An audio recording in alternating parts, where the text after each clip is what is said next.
Friends, இன்னைக்கு நம்ம instant பேல் பூரி எப்படி செய்யறதுன்னு பார்க்கலாம். இது வந்து நான் ஹல்டிராம்ஸ்க்கு ஆல்ரெடி வந்து ஒரு ரிவ்யூ கொடுத்துருக்கேன். இந்த மாதிரி 10 rupees பேக்கெட் கிடைக்குதுன்னு சொல்லிட்டு. ஸோ இதை வச்சு தான் இன்னைக்கு நம்ம பேல் பூரி பண்ண போகிறோம். நீங்கள் பார்த்த பேக்கெட்டில் வந்து பொரி மசாலா ஆல்ரெடி ரெடியாக இருக்குது. இப்போ இதுக்கு தேவையானதெல்லாம் வந்துட்டு ஒரு மீடியம் சைஸ் வெங்காயம் பொடியாக கட் பண்ணி வச்சுருக்கேன். அதே மாதிரி தக்காளி பொடியாக கட் பண்ணி வச்சுருக்கேன். கேரட்டு திருவி வச்சிருக்கேன், தோல் எடுத்து திருவி வச்சிருக்கேன். கொஞ்சம் மாங்காய், அதே மாதிரி இப்போ மாங்காய் சீசனாக இருக்கிறதுனால மாங்காய் சேர்த்துக்கலாம் அந்த புளிப்புக்கு. இன்கேஸ் மாங்காய் கிடைக்கலனா கூட எலுமிச்சம்பழம் சாறு நீங்கள் எல்லாம் ரெடி பண்ணிட்டு லாஸ்ட்டாக வந்துட்டு எலுமிச்சம்பழம் சாறு வந்து ஆட் பண்ணிட்டு அதுக்கப்புறமா செய்யலாம். கொஞ்சம் கொத்தமல்லி பொடியாக கட் பண்ணி வச்சிருக்கேன். இப்போ இது வந்துட்டு உப்பு, தேவையான அளவு உப்பு, பிளெயின் சில்லி பவுடரு 1/2 ஸ்பூன் எடுத்திருக்கேன். உப்பு அதே மாதிரி 1/2 ஸ்பூனு. இது வந்து சாட் மசாலா ஒரு 1/2 ஸ்பூன் எடுத்திருக்கேன். பிளாக் சால்ட்டுன்னு சொல்லுவாங்க, அது வந்து ஒரு 1/2 ஸ்பூன் எடுத்திருக்கேன். இது வந்து ஸ்வீட் சட்னி. இது எப்படி செய்யறதுன்னு சொல்லிட்டு நான் வீடியோவும் போட்டிருக்கேன். டிஸ்கிரிப்ஷன் லிங்க் கொடுக்குறேன், செக் பண்ணி பாருங்க. மின்ட் சட்னியும் செஞ்சிருக்கேன், இந்த மாதிரி ஸ்வீட் சட்னியும் செஞ்சிருக்கேன். சாட்ஸுக்கெல்லாம் வந்து இதுதான் மெயின். மிக்சிங் பவுல் எடுத்துக்கோங்க.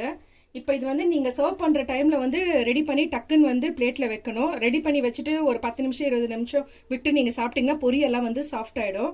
இப்போ இது இன்ஸ்டண்ட்டாக இந்த மாதிரி கிடைக்கிறதுனால நீங்கள் பேக்கெட் வாங்கி வச்சுட்டு கூட செய்யலாம். வெங்காயம், தக்காளி, கேரட்டு, கொஞ்சம் மாங்காய், கொத்தமல்லி. இப்போ இதுக்கு தேவையான சால்ட்டு, ஏன்னா வந்துட்டு இதில் ஆல்ரெடி பொரியல அந்த மசாலாலேயே இருக்கும். இந்த வெஜிடபிள்ஸ்லாம் சேர்த்துருக்கோம் இல்லையா, இதுக்கு வந்துட்டு பிளெயின் சில்லி பவுட்ரு, உப்பு, chaat masala, black salt. Black salt இல்லைனாலும் பரவாயில்ல, நீங்கள் அப்படியே கூட செய்யலாம். ஏன்னா சாட்ஸுன்றதுனால அது உங்களுக்கு அந்த ஃப்ளேவர் கொடுக்கும், அதுக்காக தான். ஃபஸ்ட்டு இதை மிக்ஸ் பண்ணிடலாம் நம்ம.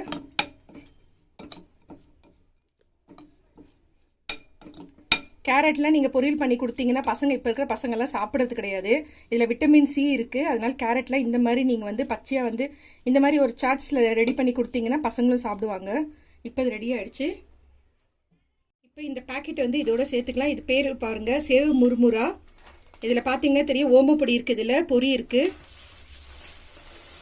உங்களுக்கு ஒரு பேக்கெட்லேயே பாருங்கள் எவ்வளோ குவான்டிட்டி இருக்குது. திரும்ப இதோட சேர்த்துட்டு மிக்ஸ் பண்ணிவிட்டு நம்ம வந்துட்டு இமிடியேட்டாக வந்து சர்வ் பண்ணணும். இப்போ இதுக்கு வந்துட்டு இந்த ஸ்வீட் சட்னி இதோட கொஞ்சம் ஆட் பண்ணிக்கலாம். ஒரு 2 ஸ்பூன் தான் நான் போடுறேன் இதுக்கு. அவ்வளோதான், பாருங்கள் நம்மளுடைய இன்ஸ்டன்ட் பேல் பூரி ரெடி ஆகிடுச்சு. பிளேட்டில் வந்து சர்வ் பண்ணுறேன். இங்கே பாருங்கள், நம்ம வந்துட்டு அந்த ஒரு பேக்கெட்டோட நம்ம வெங்காயம், தக்காளி, கேரட்டு இதெல்லாம் சேர்த்து பண்ணுறோம் இல்லையா. வெள்ளரிக்காய் கூட நீங்கள் இதோட சேர்க்கலாம், அது கூட டேஸ்ட் நல்லாயிருக்கும்.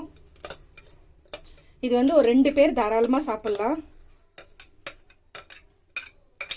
பாருங்க ஃப்ரெண்ட்ஸ், நம்மளுடைய இன்ஸ்டன்ட் பேல் பூரி ரெடி. இந்த மெத்தட்லேயே செஞ்சு பாருங்கள். பிடிச்சிருந்தா லைக் பண்ணுங்கள். புதுசாக பார்க்குறவங்களா இருந்தால் சப்ஸ்கிரைப் பண்ணுங்கள். மறக்காமல் பெல் ஐக்கானை ப்ரெஸ் பண்ணுங்கள். அப்போ தான் நான் போடுற வீடியோ உடனுக்குடன் நோட்டிஃபிகேஷனில் வரும். Thank you friends.